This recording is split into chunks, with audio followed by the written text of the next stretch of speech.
Welcome students for online classes.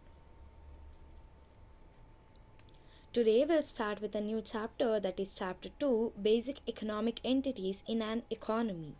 And under this chapter we'll study about the two topics, economy and its main sectors, basic units of economic analysis. So the topic 1, economy and its main sectors. So what is economy? Economy is the sum total of production units of a particular region. It is the common definition. You can even tell what economy is, whatever you see around, maybe any sort of firms, factories, buildings, nature, any sort of shops, transportation, anything, roads, railways, everything comprises of what? Everything comprises of economy. We can even tell economy as all the activities which is running around our surrounding, that is known as what? That is known as an economy. So the functions, there are two main functions of the economy. First one is the system of cooperation among producers. Now who is known as the producer? Producer is someone or a person who produces something. From what sort of things or from what sort of goods will he produce something? He will produce something with the help of what? Raw materials. With the help of raw materials which will be available from any other place, he will process it and he will resultant, the thing will be what? The resultant thing will be the final product. For example, if you want a sugar as the final product, what will you use as a raw material? Sugarcane can be used as a raw material. So that particular person is known as a producer. Now what is it? A system of cooperation among producers. So what will a producer do? He will produce a product. So what will happen once he produces that particular product? It will be sold in the market so that the consumers or the customers will go and buy that particular product, so that each and everybody in the economy can satisfy their own wants. So that is one of the major thing why there should be a proper cooperation among the producers and in the consumer process. Why there should be a proper cooperation? Just because when a producer produces something, there should be a proper interaction with the consumers. Only when the consumer likes a particular product, only then the consumer will go and purchase that particular product. At that particular point of time, the producer can produce more and more goods according to his wish and even according to the customer's wish. So that is a system of cooperation among the producers. Now the next thing, a system of mutual exchange. This particular thing we have already learned. There is a two sort of exchanges. First one is barter system, second one is the monetary exchange. So what is called as barter system? This is based upon the traditional things or the olden time thing, where one particular good was sold for another particular good. That is known as barter system, where you sell goods for the goods. And the second type of exchange, that is monetary exchange. So based upon the money is the medium of exchange in the modern times, in that is in the present era also.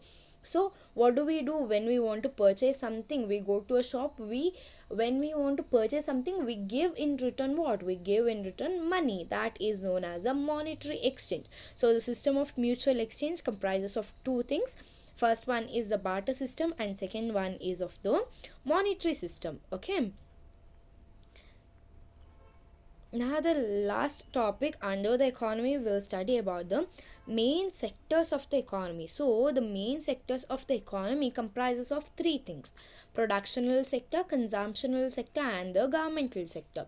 So what do you do under productional sector? You produce things. You produce things with the help of what? With the help of raw material which will be available in the agricultural fields.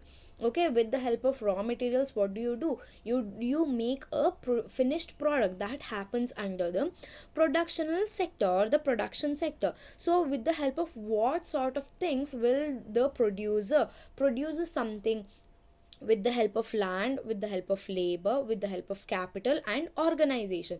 So these four things are called the factors of production. Okay, with the help of all these four things, what can a particular producer do? He can produce something. So land is very much important to build a building. When the building is finally done, what is very much important? A particular labor to work in that particular firm or to work in that particular factory, a labor is very much important. After to that, capital can be also called as the monetary terms. It can also be called as the machinery which can be used for the further production, a machinery which can be used more and more times so that any particular product can be processed into that is known as capital. And lastly, about the organization, which is an enterprise or a firm where we need something to run our business with. So with the help of all these four things, or these four things are called as what? Factors of production. With the help of factors of production, we can do the productional sector easily and happily. Now the next thing we will study about the consumptional sector. So what is consumption? We consume something, we use any sort of product, that is known as consumption. So with the help of consumption, what happens? The more and more satisfaction for an individual increases. With the help of what sort of thing will you purchase all the satisfactory wants? That is with the help of income or any sort of money which you earn in person. With the help of that particular income, what do? You purchase n number of things which will satisfy your own wants. And lastly, about the garmental sector, which helps the productional sector and the consumptional sector in return.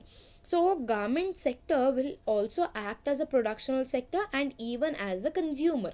So what happens? Garmental sector can even give a sum of money to the production sector to do any particular process of the products. At the same time, the garment will also help the people in the economy to lead their life as well. So garmental sector can be even the production and even the consumer. So these are the main sectors of the economy.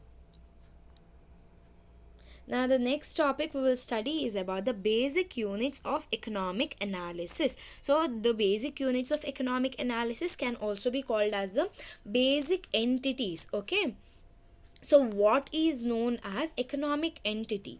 An institutional unit which is capable of doing economic activities independently is called as economic activity, where a economy operates by itself, where an independent person, what happens, they take up all the responsibility. They, in the sense, an economic entity, maybe any sort of institution, maybe any sort of organization, when they take up any sort of responsibility by themselves and even participating in any sort of economic activities which is going on around the economy, that is known as an economic entity.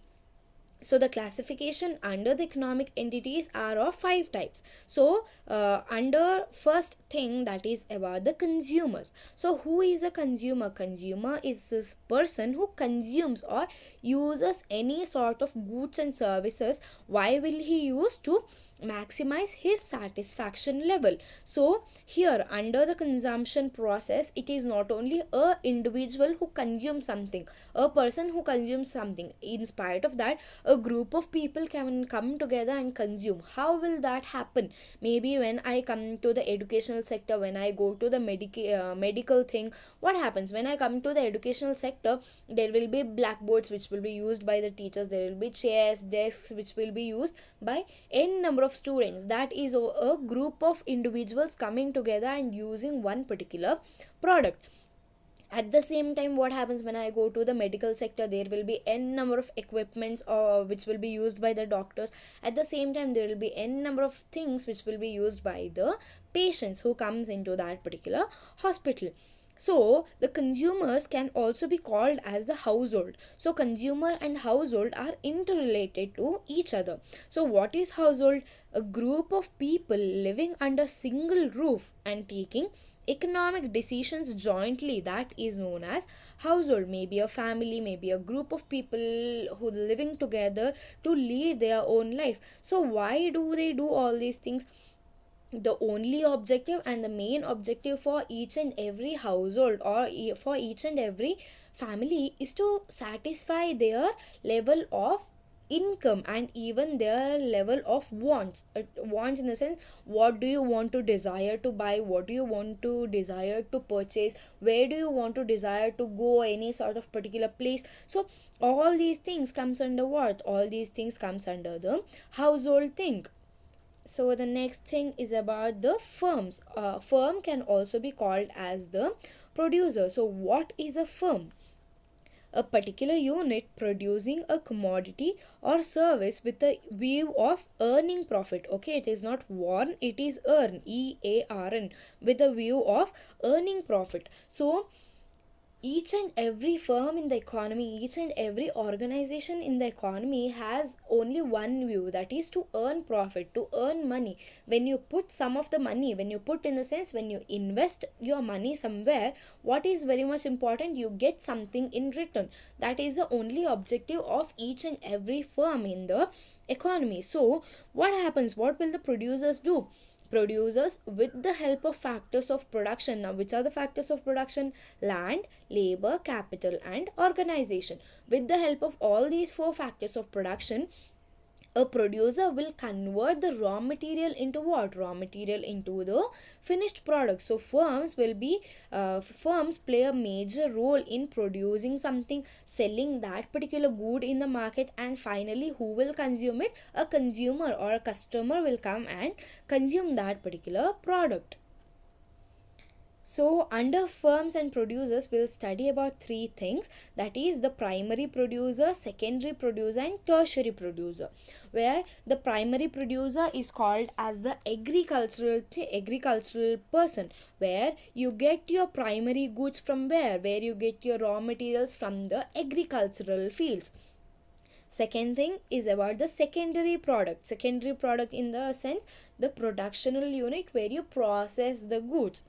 And thirdly, the tertiary sector, where the tertiary sector or the tertiary producers will give a sort of service to the people around. For example, maybe a doctor examining his patient, or maybe traveling process, maybe the roadways, railways, waterways, anything, or even a teacher teaching a student, that is also a sort of service. These are the three major classifications under the producers, that is the primary producer, which is called as agriculturalist. Second one, a secondary producer, who is even called as a manufacturer or a producer. Third one, a tertiary producer, who gives service to the end people. Okay, this is about the firms. And next one is about the government is a regulatory body by which it in the sense, government exercises its control over what? Its control over households and the firms. So as told earlier, a government will even act as a household, as a, even a producer and even a consumer. Here who is a producer? A firm is a producer. Who is a consumer? Household is a consumer. So the government helps both, maybe directly or indirectly. It helps the households in incurring any sort of expenditure. The government might give any sort of schemes or programs to the end people, so that it will be easier for the people in the economy to lead their happy life. At the same point of time, what will the government helps the firms? The government will help the firm, maybe to construct the roads, maybe to construct the bridges, maybe to construct the dams, all these things, which is very much important for a firm to use a particular product. So government even helps the households and even the firms. And lastly, about the foreign sector. Now what is this foreign sector? Foreign sector is that part of the economy concerned with the transactions with overseas countries. The foreign sector includes imports and exports of goods. So whatever thing you produce in our economy, what do? You in person not only consume inside. For example, when I take our nation, when I take our India, we will not only consume inside our India, even we sell some of the goods outside. when we sell some of the goods to abroad, that is called as exports. Where you, I repeat, where you sell some of the goods to the other countries, that is called as exports. At the same time, when you purchase something from the other country, that is known as imports. So foreign sector is majorly includes of what, exports and imports related to what, international transactions. So foreign sector is also called as the external sector or rest of the world sector. So these are some of the basic economic entities. These are also called as basic economic analysis of the economy. So this is about the chapter basic economic analysis. So by this we have come to an end of this chapter. Thank you, students.